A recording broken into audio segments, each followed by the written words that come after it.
आज़ादी, आज़ादी का असली मतलब वही समझ सकते हैं जिसने कभी आज़ादी की होगी। हम बहुत सौभाग्यशाली हैं कि स्वतंत्र भारत में जन्म लिए हैं।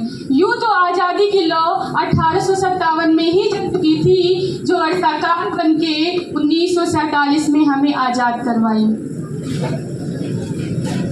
परम सम्मानीय सभा में उपस्थित सीएमओ सर, सभी गणमान्य व्यक्ति, मैं श्रद्धा सिंह देश प्रेमी आज राष्ट्र निर्माण स्वतंत्रता दिवस के अवसर पर अपने कुछ विचार साझा करना चाहूँगी। प्राचीन, मध्यकालीन और वर्तमान भारत के उदाहरणों से मैं स्पष्ट करना चाहूँगी कि जब हम फिरंगियों के फेरे में फंस गए थे तो वंदे मातरम की गूंजों से टोले के टोले उमड़ आते थे और वंदे मातरम के नारे से अंग्रेजी शासकों में 5-5 डिग्री के तूफान ला देते थे।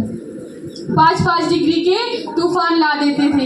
एक समय ऐसा आया कि सुहाग गवा देने वाली औरतों के हालात ये हो जाया करते थे कि प्यार भी भरपूर गया, मांग का सिंदूर गया, नन्हे नौनिहालों की लंगोटियाँ चली गई, छोटे छोटी बेटियों की चोटियाँ चली गई, किंतु आपके लिए तो एक आदमी मरा साहब, किंतु मेरे घर की तो रोटियाँ ही चली गई, मेरे घर की रोटियाँ ही चली गई। ये वाले हालात पैदा हो जाने के बावजूद भी एक माँ अपने बच्चे को सरहद पर अपनी धज्जियाँ उड़ाने के लिए भेज देती थी और यह पत्र लिखवा कर भेजा करती थी कि अम्मा ने खत लिखा है बड़े ही चाव से, अम्मा ने खत लिखा है बड़े ही चाव से, पुत्र मेरे ना घबराना, 1 इंच पीछे ना हटना, चाहे इंच इंच कट जाना, चाहे इंच इंच कट जाना।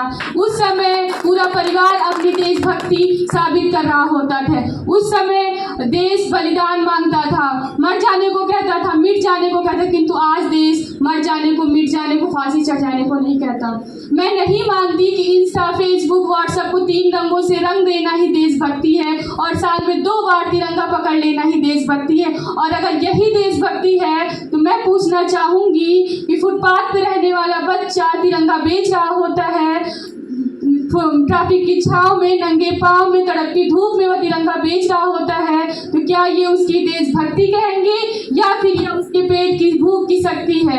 ना वो मस्जिद को जानते हैं, ना वो शिवालों को जानते हैं, ना वो मस्जिद को जानते हैं, ना वो शिवालों को जानते हैं। जो पेट के भूखे होते हैं, जो पेट के भूखे होते हैं, वो सिर्फ भोजन की निवालों को जानते हैं, वो सिर्फ भोजन की निवालों को जानते हैं।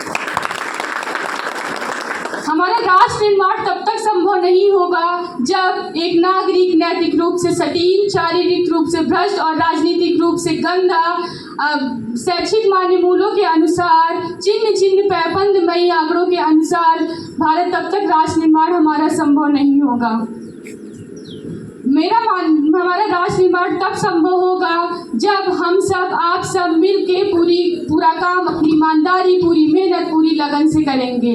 I being a Indian, I being a student, I being a simple daughter of this motherland, I feel proud to be an Indian। मैं सैल्यूट करना चाहूँगी उन सभी सरहद पर दिन रात हमारी रक्षा कर रहे जवानों को। मैं सैल्यूट करना चाहूँगी उन पुलिस प्रशासन को जो दिन रात सड़क पे हमारी रक्षा किया करते हैं। मैं सैल्यूट करना चाहूँगी सभी हेल्थ वर्कर को जो अपनी पूरा कार्य, पूरी मेहनत, पूरी ईमानदारी, पूरी लगन से करते हैं।